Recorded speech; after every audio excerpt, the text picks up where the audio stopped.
I am the Tofu Golem. Please enjoy the video. In this video, I will show you how to make grilled lobster tails. First, ensure your lobster tails are properly thawed. Overnight in the fridge is ideal.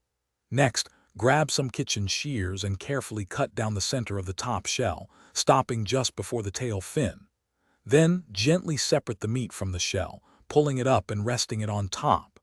This butterfly technique ensures even cooking and a beautiful presentation. Now, let's get those tails ready for the grill. Brush the exposed lobster meat generously with melted butter, garlic, and your favorite seasonings. A little salt and pepper go a long way.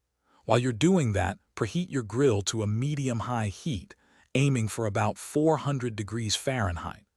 Don't forget to clean your grill grates thoroughly to prevent any sticking, ensuring a perfect sear. It's time to grill. Place your butterflied lobster tails meat side down directly on the hot grill grates. Let them cook for about 3 to 5 minutes to get a nice char. Then, flip them over so they are shell side down.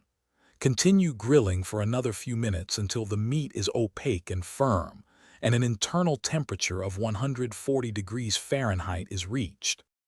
Once cooked, remove your beautiful grilled lobster tails from the grill right away to prevent overcooking. A squeeze of fresh lemon juice and a sprinkle of chopped parsley will elevate their flavor and presentation. Serve them hot with extra melted butter for dipping. They are perfect as a main course or a luxurious side dish. Also, be sure to check the description below for a link to a fantastic book that can truly change how you think about money, along with other great deals. Thanks for watching. Consider subscribing if we helped you today.